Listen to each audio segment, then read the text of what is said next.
पिछली वीडियो में हमने बात की थी कि आपके जो फर्स्ट फ्लाइट जो आपकी बुक है उसके अंदर कितनी पोइम्स हैं और कितने जो स्टोरी है यानी कि प्रोज के चैप्टर लगे हुए हैं। आज हम पहली पोइम जो आपकी है उसको डिटेल में पढ़ेंगे। पहली पोइम है, इसका नाम है डस्ट ऑफ स्नो।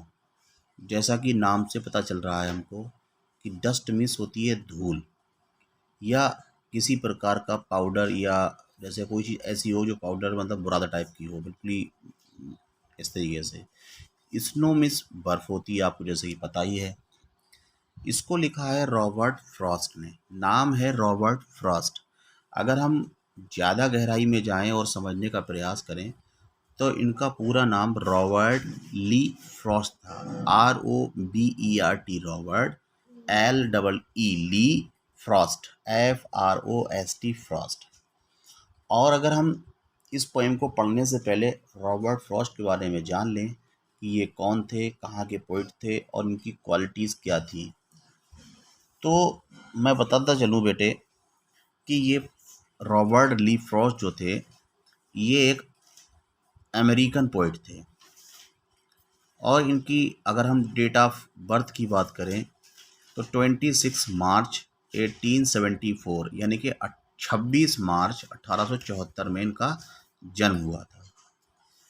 और अगर हम इनकी मृत्यु के बारे में बात करें 29 जनवरी 1963 यानी कि 29 जनवरी 1963 में आपकी मृत्यु हुई थी। ये हो गया पोइट के बारे में। और अब हम आते हैं इनकी पोइम के बारे में। तो ये इस पोइम के माध्यम से, इस पोइम की वजह हमको क्या बताना है, डस्ट ऑफ स्नो यानी कि डस्ट मीन्स धूल या मट्टी या जो भी चीज़ मान लो, स्नो मीन्स बर्फ़ या बर्फ़ का टुकड़ा। तो पोइट बताता है, पोइट यहाँ पर थोड़ा सा मजाकिया अंदाज में और हमें एक बात और बताने का प्रयास कर रहा है कि किस तरीके से लोग दकियानूसी बातों में घिरे रहते हैं और अपना ही नुकसान करते हैं।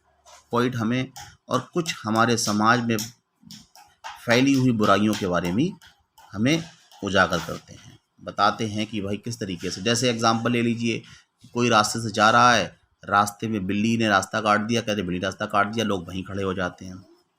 एक तो ये होगी दकियानूसी बातें। किसी ने कह दिया कि आज के साइंस युग में अगर हम बात करें, ये सब दकियानूसी बातें तो हैं।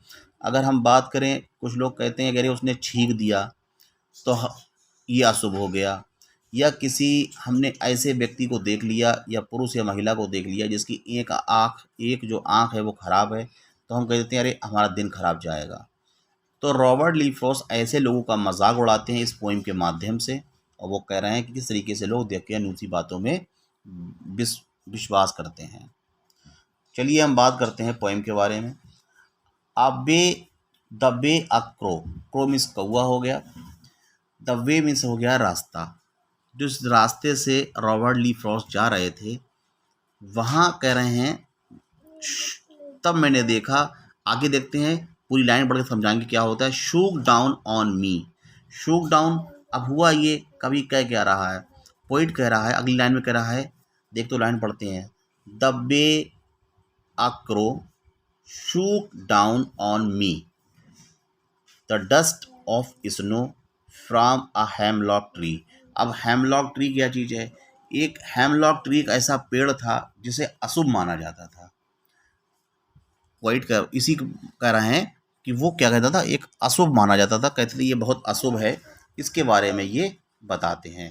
तो पॉइंट कह रहा है कि मैं पहाड़ी के रास्ते से गुजर रहा था, मैंने देखा, देखा क्या कह रहा है, मैं हिल गया, शूक डाउन, बिल्कुल ही मैं हिल गया। हुआ ये कि एक पेड़ था जिसका नाम था हेमलॉक ट्री। उसे ये कहते हैं कि वो जहर वाला यानी कि जहर से भरा हुआ, यानी जिसमें जहर होता है, जहर से भरा हुआ पेड़ होता है। उसके फूल भी ऐसे होते हैं जैसे वाइट जिसके फूल होते हैं, वाइट फ्लावर्स होते हैं उसके। कह रहे हैं कि एक कौवा जो था उस पेड़ पर बैठा हुआ था, और जब उस कौवे ने उड़ने का प्रयास किया तो जब वो उड़ा तो उसके पंख से या उसके परों से, जो भी मान लीजिए, उसके साथ उस हेमलॉक ट्री पर से कुछ पार्टिकल यानी कि बर्फ़ के टुकड़े उसके ऊपर गिरे। तो पोइट कहता है कि हमने उसको देखा और देखने के बाद हम बिल्कुल एकदम शूक डाउन हो गए, बिल्कुल हम हिल गए।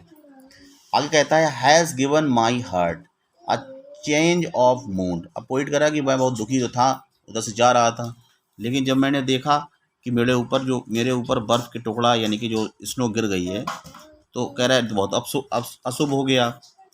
यहाँ पर मजाक उड़ा रहा है। A change of mood, poet कह रहा हमारा मूड चेंज हो गया कि अरे ये क्या हो गया, लेकिन पोइट कहता है नहीं, हम उन लोगों की तरह नहीं थे जिनके मूड चेंज हो जाते थे उन चीज़ों को देख के जो अशुभ मानी जाती हैं। पोइट कहता है नहीं, हम तो बहुत खुश हो गए, जो होगा देखा जाए, दिन तो वैसे ख़राब था।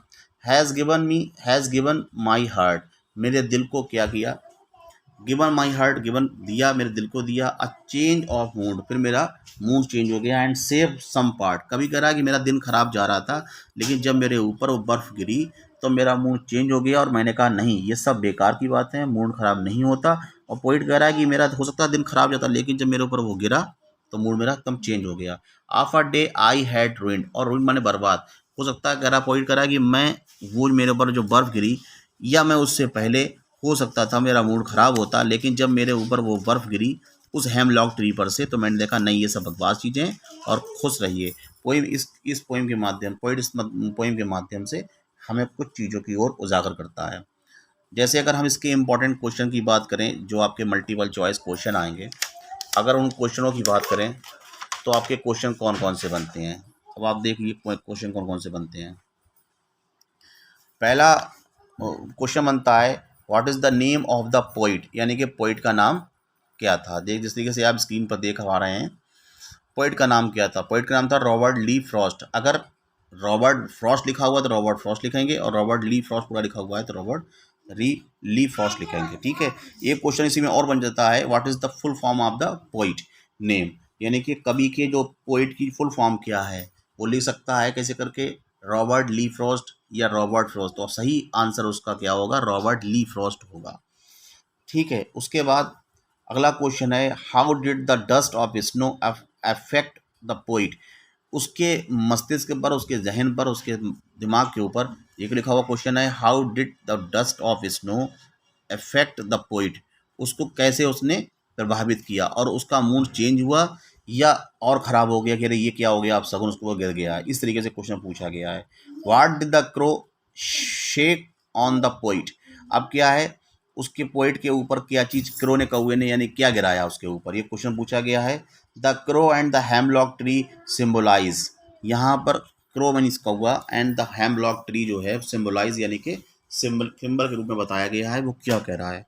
अगला क्वेश्चन बनता है what was the poet of the what was the mood off the poet in the beginning of the poem, जब पोइम शुरू हुई थी क्वेश्चन था what was the poet in the beginning of the poem, poem जब शुरू हुई उससे पहले उसका मूड कैसा था, ये क्वेश्चन बनता है। अगला क्या हुआ है what does the dust of snow represent, इस पोइम के माध्यम से हमें क्या बताया क्या रिप्रेजेंट करा जा रहा है, क्या बताया जा रहा है, ये क्वेश्चन बनता है। What are the two negative creatures that forced used a carries of possibility, इस तरीके से एक क्वेश्चन बनेगा। अगला क्वेश्चन है question number 9 the hemlock tree is considered inauspicious because, inauspicious मतलब अशुभ, वो क्यों, मुझे कहना है the hemlock tree is consider होता है मानना, क्यों माना जाता था कि वो एक अशुभ पेड़ है, ये क्वेश्चन के बारे में पूछा गया है।